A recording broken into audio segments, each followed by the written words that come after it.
Hello বন্ধুরা, তোমরা সবাই কেমন আছো? আশা করি অনেক ভালো আছো। আজ তোমাদের এমন একটি গল্প শোনাবো যে গল্পটি শোনার পর তোমাদের হয়ে যাবে।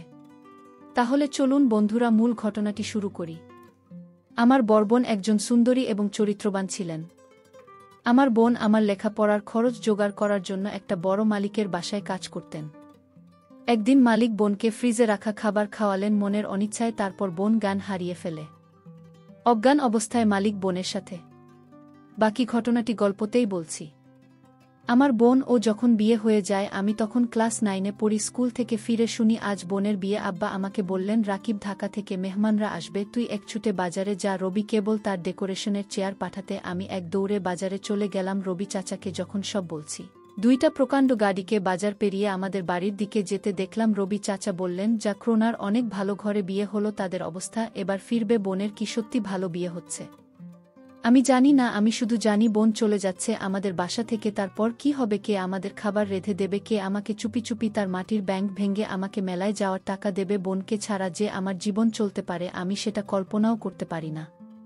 কলেজের এক প্রোগ্রামে আমার সুন্দরী বোনকে দেখে নাকি দারুণ পছন্দ করেছে একদল লোকের ইঞ্জিনিয়ার ছেলে। তার চাপে পড়ে তার পরিবার রাজি হয়েছে এই বিয়েতে, নইলে আমাদের মতো মধ্যবিত্ত ঘরে এত বড় আপনিও হওয়ার কথা না। সবাই বলাবলি করছে বন্যার কারণে এবার আমাদের ভাগ্য ফিরবে। আমার জন্মের সময় আমার মা মারা যান। বছর বয়স তখন 8। আমার স্কুল শিক্ষক আব্বা আর বিয়ে করেননি, বোনই মানুষ করেছে আমাকে। আমার জগৎ ঘিরে, তাই আমার বোন বিয়ের আসর হয়ে গেল। দায়সারা ভাবে বিয়ে নাকি দুই পরিবারের বন্ধন, কিন্তু আমার সেটা মনে হলো না। পাত্রের বাবা সারাক্ষণ মুখ কালো করে রাখলেন। পাত্রের ছোট মামা আমাদের ঘর বাড়ি উঠোন ঘুরে ঘুরে দেখলেন, মাঝে মাঝে নাক সিটকাবেন আমাকে ডেকে বললেন, তুমি কোনো ক্লাসে পড়? আমি কিছু বলার আগেই কেউ একজন বলল, রাকিব পাইলট স্কুলে পড়ে, ফার্স্ট বয় 5-এ বৃত্তি পেয়েছে। ক্লাস 9-এ পেয়েছে। আমার লজ্জা লাগল, কিন্তু ছোট মামা শুধু একটু নাক সিটকাবেন। সেদিন গাড়িতে ওঠার আগে বোন যখন আমাকে জড়িয়ে ধরে নিঃশব্দে কাঁদছিল, তখনও আমার কষ্ট লাগছিল। 3 দিন পর নতুন বরের বোন এনআইওর আসার কথা। আব্বা পাড়া প্রতিবেশীদের নিয়ে রান্নাবান্নার আয়োজন করলেন। একটা গাড়ি ভাড়া করে নতুন বরকে আনতে পাঠালেন। গাড়ি ফেরত এলো। নতুন বরের আসতে পারবে না, তার কোনো জরুরি কাজ পড়ে গেছে, পরের সময় করে আসবে। বোন আসলো আরও মাস 3 পর। একটা সাদা রঙের গাড়ি থেকে বন্যা মা। আমি ছুটে গেলাম। আমি বোনকে জড়িয়ে ধরতে গিয়েও থমকে গেলাম। গায়ে দামি ফিনফিনে শাড়ি, মুখে পার্লার থেকে করা করা মেকআপ, প্লাক করা বা কানে ভো আর স্ট্রেট করা চুলে আমার বোনকে কেন জানি হঠাৎ অচেনা লাগল। আব্বা দৌড়ে এলেন, বর আসেনি না, বা সাইটের কাজে গেছে। বোন আব্বাকে ধরে কিছুক্ষণ কাঁদো। আমি সারাদিন বোন ওর আশপাশে ঘুরঘুর করলাম, কিন্তু বোনকে কেমন আনমনা দেখলাম। শুধু একবার আমাকে জিজ্ঞেস করল, রাকিব, পড়াশোনা করছিস তো ঠিকমতো? রাতে আমার ঘুম এল না, বড্ড অভিমান হলো। বোন অনেক বদলে গেছে। এই অল্প দিনেই এত বদলে যেতে পারে মানুষ। বোন 3 দিন থাকল। শেষের দিন দুলাভাই এলেন বোনকে নিয়ে যেতে। দুলাভাই দেখলাম বেশ গম্ভীর। আমাকে ডেকে বললেন, কি রে রাকিব, পড়াশোনা করে ঠিকমতো নাকি সারাদিন বাদরামি? আমি কিছু বললাম না। দুলাভাই আসার পর থেকেই বোনের মুখটা কালো হয়েছিল, কারণ ও দেখলাম তার আমাদের সামনেই কপাল কুঁচকে 2 বার বোনকে ধমক দিলেন দুলাভাই। বোন চলে যাওয়ার পর সেই রাতে আব্বা আমার ঘরে এলেন। অপরাধীর গলায় বললেন, রাকিব, তুই তো অনেক বড় হয়ে গেছিস। বলতে তো আমি কি কোনো ভুল করলাম? আমি হয়তো সত্যি বড় হয়ে গেছি। মনের কথা চেপে বললাম, কেন সেটা বলছেন? বোন অনেক ভালো আছে। কিন্তু আমি ঠিক জানি আমার বোন ভালো নেই। বোনের হাতে কালশিটে দাগ দেখেছি। আমার হাসি খুশি বোন কেমন গুটিয়ে গেছে মাত্র 3 মাসে। এর ঠিক 1 বছরের মাথায় আব্বাজান মারা গেলেন। আমি একা হয়ে গেলাম। পাড়া প্রতিবেশীরা বোন দুলাভাইকে চেপে ধরলেন আমাকে নিয়ে যাওয়ার জন্য।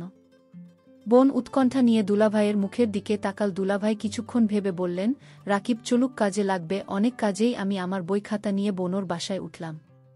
দুলাভাইয়ের পোস্টিং তখন আমাদের গ্রামের কাছেই শহরে। ছোট ছিমছাম 2 রুমের বাসা। আমি এক রুম ভাগে পেলাম। শহরের একটা স্কুলে ভর্তি হলাম। দুলাভাই চাকরির পাশাপাশি কন্ট্রাক্টরের ব্যবসা করতেন। একদিন আমাকে বললেন তার সাইটে গিয়ে কাজ তদারকি করতে। আমার স্কুলের ক্লাস মিস হতে লাগল। আমি বইখাতা নিয়ে কাজের সাইটে চলে যেতাম। সারাদিন কাজ শেষে বাসায় ফিরে খুব ক্লান্ত লাগত। আমার রেজাল্ট খারাপ হতে শুরু হলো। বোন একদিন ভয়ে ভয়ে দুলাভাইকে বলল, রাকিব ভালো ছাত্রর পড়াশোনার ক্ষতি হচ্ছে না তো? দুলাভাই তেতে উঠলেন, গরিবের ছেলে খেতে খেতে হবে। পড়াশোনা করে কি হবে, যতটুকু দরকার ততটুকু শিখলেই হবে। বোন তাড়াতাড়ি বলে উঠলেন, ঠিকই তো রাকিব, পড়াশোনা করে প্রতিষ্ঠা পেতে সময় লাগবে। তুই দুলাভাইয়ের সাথে কাজ শেষে অনেক কাজে লাগবে। আমি বোনের কথায় অবাক হয়ে গেলাম। এই বোনই আমাকে তৈরি করেছে। সবসময় বলতো পড়াশোনা করে একদিন অনেক বড় হতে হবে। পড়াশোনা ছাড়া আমার আর কোনো কাজ নেই। আজ কত পরিবর্তন! আমি দুলাভাইয়ের সাইটে কাজ দেখতে লাগলাম। ক্লাস 9-এর একটা কিশোরের জন্য নিশ্চয়ই খুব সহজ কাজ না, কিন্তু আমি শিখতে লাগলাম, সাথে পড়াশোনা করতাম। সাইটের লোকজনের কাছে খবর পেতাম দুলাভাইয়ের কর্মকাণ্ড নিয়ে। দুলাভাই আরও কয়েকজনের সাথে প্রেম করে বেড়ায়। আমি টের পাই। মাঝে মাঝে বোনর চাপা কান্নার আওয়াজ পাই। সকালে কিছুদিন বোনের হাতে নতুন কালশিটে দাগ বোন লুকোতে চেষ্টা করে। আমি বুঝেছি দুলাভাই বোনকে অন্যায় অত্যাচার করে। আমার বোন অনেক বদলে গেছে। আমার মনে হয় আমাকে নিয়ে বোন ভারী অস্বস্তি বোধ করে কেমন পালিয়ে বেড়ায়। দেখা হলে ঠিকমতো কথা বলে না। মাঝে মাঝে দুলাভাই বোনকে পার্লার থেকে সাজিয়ে পার্টিতে নিয়ে যায়। আমার অবাক লাগে। তবু একটা দিন যখন বাসায় দুলাভাই থাকে না, হঠাৎ সেই পুরনো দিনের মতো বোন তেল নিয়ে এসে বলে, রাকিব আয়, তোর মাথায় দিয়ে দিই। আমার চোখে পানি আসে। আমি লুকাবার চেষ্টা করি। একদিন অনেক রাতে ফিরে দুলাভাই আমাকে ঘুম থেকে ডেকে তোলেন। আমি জেগে দেখি দুলাভাই প্রচণ্ড রেগে আছে। আমাকে বললেন, হারামজাদা, তোকে আমি সাইট দেখতে দিচ্ছি, আর তুই সেখানে পড়াশোনা করিস। আমি চুপ করে দাঁড়িয়ে রইলাম। হঠাৎ করে দুলাভাই আমার চুলের মুঠি ধরলেন। বলা, সাইট থেকে 1 লাখ টাকা চুরি করেছে কে? নাকি তুই করেছিস? আমি অবাক হয়ে গেলাম। সাইটে টাকা পয়সা সংক্রান্ত কোনো কিছুর সাথে আমি জড়িত না, আলাদা অ্যাকাউন্ট আছে। তবু বললাম, আমি কিছু জানি না। দুলাভাই, তুই জানিস না? কেন জানিস না? তুই এর সাথে জড়িত শিওর? আমার খেয়ে আমার সাথে দাও তা বাজি দ্বারা। দুলাভাই তার বেল্ট দিয়ে আমাকে মারতে আরম্ভ করলেন। আমি সারা জীবনে কখনো মার খাইনি। পরিবারে আদরে মানুষ হয়েছি। স্কুলে ভালো ছাত্র হওয়ায় স্যারেরা অত্যাধিক স্নেহ করতেন। আমি দেখলাম বোন পাথরের মতো দাঁড়িয়ে আছে। দুলাভাই একসময় খ্যাত দিয়ে চলে গেলেন। আমি সারা রাত বিছানায় শুয়ে কালাম। চেষ্টা করলাম মুখ দিয়ে শব্দ না করতে।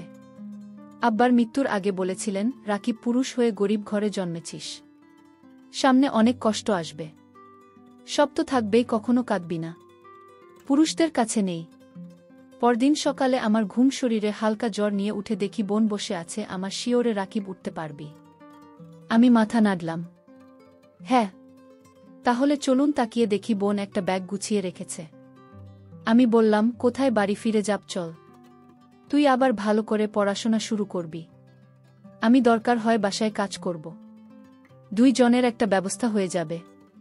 আমি অবাক হয়ে তাকিয়ে রইলাম। বোন আমার জন্য তার স্বামীকে ডিভোর্স দিয়ে চলে এলো এবং সেই বাড়ি থেকে চিরদিনের জন্য চলে এলো। তারপর বাসায় আমি আর বোন থাকি।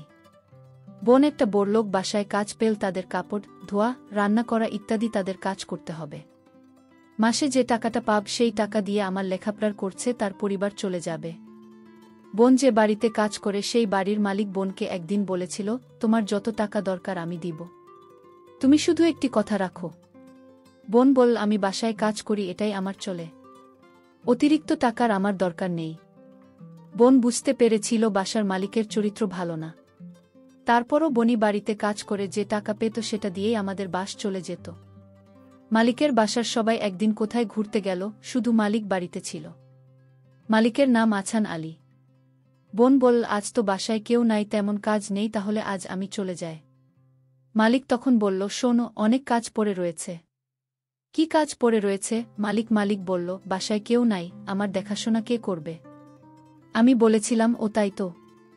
মালিকের জন্য রান্না করলাম, ঘর পরিষ্কার করে মালিককে খাবার দিয়ে বললাম, রাত অনেক হয়েছে, আমার ছোট্ট ভাইটা চিন্তা করছে, আমি এখন যাই।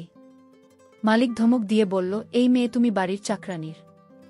মালিক যখন আদেশ করবে তখন তুমি বাড়ি থেকে যাবে, তার আগ পর্যন্ত এখান থেকে 1 পা ও নড়বে না। আমি তখন নিশ্চুপ হয়ে দাঁড়িয়ে রইলাম। আমার মুখ দিয়ে কোনো কথা বের হলো না। হঠাৎ মালিক বলল দর্দ কণ্ঠে, মারে আমার তো ছেলে মেয়ে আছে, তোর কষ্ট আমি বুঝি।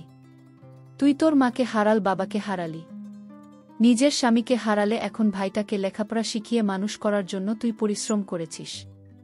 আমি মালিকের হঠাৎ এরকম ভালো কথা শুনে আমি কিছুটা অবাক হলাম, কিন্তু সে মুখে যা বলছে চেহারায় তা প্রকাশ পায় না। আমাকে বলল, আমার স্ত্রী ছেলে মেয়ে তারা 2 দিনের জন্য তুলে গেছে। আমি বলেছিলাম, আপনি যাননি কেন? আমার ঘোরাফেরা তেমন একটা ভাল লাগে না, আমি এর আগে বহুবার ঘোরাফেরা করেছি, এখন আর ভাল লাগে না। তুই আমার মেয়ের মতো ধর, তোকে আমি কিছু টাকা দিলাম, তোর ভাইয়ের সামনে পরীক্ষা, ভালো মন্দ কিছু খাওয়া শেষ। আমি বলেছিলাম আমার টাকা লাগবে না।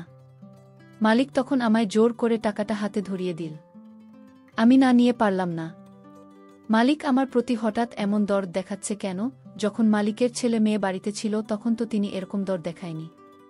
আমি মালিকের এরকম ভালো ব্যবহার দেখে কিছুটা অবাক হলাম। এরকম কথা বলতে বলতে প্রায় রাত 1-1টা বেজে গেল। ওদিকে আমার ভাই আমার জন্য চিন্তা করছিল। আমি মালিককে বলেছিলাম, এখন আমি যাই। সে তখন বলল, না, আজ তুমি যেতে পারবে না, এই বাড়ি তোমার পাহারা দিতে হবে। আমি বলেছিলাম, দেখুন সাহেব, আমার ডিউটি তো সকাল 6টা থেকে সন্ধ্যা 6টা পর্যন্ত। মালিক তখন আমাকে অবাক করে বলল, তাই বলে যদি আমার সমস্যা হলে তুমি দেখবে না? আমি তো তোমারে আমার মেয়ের মতোই দেখি। মালিকের কি উদ্দেশ্য ছিল আমি তা জানি না, তবে এটুকু বলতে পারি মালিক তেমন ভালো না। তবে আজ আমার সাথে খুব ভালো ব্যবহার করল। তবে এর আগে যে আমার সাথে ব্যবহার খারাপ করেছিল তা বলছি না, তবে লোকের মুখে শুনি মালিক ভালো না। কিন্তু আজ মালিক আমাকে কিছুতেই বাড়ি যেতে দিচ্ছে না কেন? আমি সেটা নিয়ে দুশ্চিন্তায় পড়ে গেলাম। এর মধ্যে মালিক বলল, আজ আমি নিজ হাতে খাবার তৈরি করেছি। আমি বললাম, কেন নিজ হাতে আপনি খাবার তৈরি করলেন? খাবার তো আমি রান্না করছি, তার মধ্যে আপনি আবার রান্না করলেন কেন? আরে নামা, সেই খাবার না, ফ্রিজে আমার স্ত্রী আমার জন্য কিছু ভালো খাবার আলাদা রাখত, সেই খাবার নিয়ে আসলাম। আমি বললাম, ও আচ্ছা। তারপর আমায় বলল, নে মা, আমরা একসাথে আজ খাবার খাই, পেটে বড্ড খিদে পেয়েছে। আমি বললাম, আপনি খান, আমি বরং রান্না করা খাবার খাই। মালিক তখন আমার সাথে বায়না করে বলল, দেখো, তুমি যদি আজ আমার দেওয়া খাবার না খাও তাহলে বুঝ তুমি শুধু তাকে ভালোবাসো, এ বাড়ির মানুষদের ভালোবাসো না। আমি তার কথায় কিছুটা অবাক হলাম। মালিক বলল, ঠিক আছে, তুমি খাবারটা খেয়ে বাসায় চলে যাও, তোমাকে ছুটি দিয়ে দিব। আমি তখন খুশি হলাম, বাবার বয়সী একজন মানুষ আমাকে এত করে বলছে, ফ্রিজে রাখা ভালো খাবার খেতে। যাই হোক, আমি শেষ পর্যন্ত হেরে গেলাম। আমি খাবারটা খেলাম, আর ফ্রিজে রাখা খাবার না খাওয়ার জন্য রাজি হলাম তার একটাই কারণ, মালিক বলেছিল আমায় ছুটি দিয়ে দেবে খাবারটা খেলে। আর তাই আমি ফ্রিজে রাখা খাবার খেলাম। খাবারটা ভালোই লাগল, দামি খাবারের আগে আমি এমন খাবার কখনো খাইনি। আমার খেয়ে ভালোই লাগল। খাওয়া দাওয়া শেষ করতেই আমি বললাম, মালিক, এবার যাই। এই কথা বলতে আমি চোখে কিছুটা ঝাপসা দেখতে পেলাম। আমার চোখ অন্ধকার হয়ে আসতে লাগল। আমি বেহুশ হয়ে মাথা ঘুরে পড়ে গেলাম। তারপর কি হয়েছিল তা আমি বলতে পারব না। আমার পরের দিন দুপুরে জ্ঞান ফিরে আমি জেগে দেখি আমি হাসপাতালে কেবিনে শুয়ে আছি। আমার ছোট্ট ভাইটা বলল, বোন, তোমার কি হয়েছিল? আমি আমার ছোট ভাইকে জিজ্ঞেস করলাম, আমি এখানে কিভাবে এলাম? ছোট ভাই আমাকে বলল, বোন, আমি তোমার জন্য অপেক্ষা করতে করতে কখন ঘুমিয়ে পড়লাম আমি বলতে পারলাম না। কিন্তু আমার সকাল সকাল ঘুম ভাঙার পর আমি তোমার রুমে গিয়ে দেখি তুমি বাসায় ফিরিনি। আমি তখন দৌড়ে তুমি যে বাড়িতে কাজ করো সেই বাড়িতে গেলাম। গিয়ে দেখি তুমি মালিকের ঘরে অজ্ঞান অবস্থায় শুয়ে আছো। তারপর মালিককে আমি জিজ্ঞেস করলাম, আমার বোনের কি হয়েছে? সে বলল, ঘুমিয়ে আছে, কি আর হবে। তবে তোমার বোনের মনে হয় প্রেশার কম হয়ে গেছে, তাই ক্লান্ত হয়ে শুয়ে আছে। আমি বলি, কি তোমার বোনকে হাসপাতালে নিয়ে একটা স্যালাইন দাও, তাহলেই সব ঠিক হয়ে যাবে। টাকা যা লাগে আমি দিয়ে দিচ্ছি। তখন মালিক আমাকে 10,000 দিয়ে বলল, যাও তোমার বোনকে হাসপাতালে নিয়ে যাও। আমি তোমাকে হাসপাতালে নিয়ে আসার পর ডাক্তাররা বলল, পরীক্ষা করতে হবে। ডক্টর বলল, তোমার প্রেশার কমে যায়নি, তোমাকে খাবারের সাথে কিছু মিশিয়ে তোমাকে অজ্ঞান করা হয়েছে। তারপর ডাক্তার বলল, মেয়েটি তোমার কি হয়? ও প্রিয় বন্ধুরা, গল্পটি ভালো লাগলে অবশ্যই কমেন্ট করে জানাবেন। আর নিয়মিত এমন আলাদা স্বাদের গল্প শুনতে ভিডিওটিতে লাইক এবং চ্যানেলটিকে সাবস্ক্রাইব করে সাথেই থাকুন।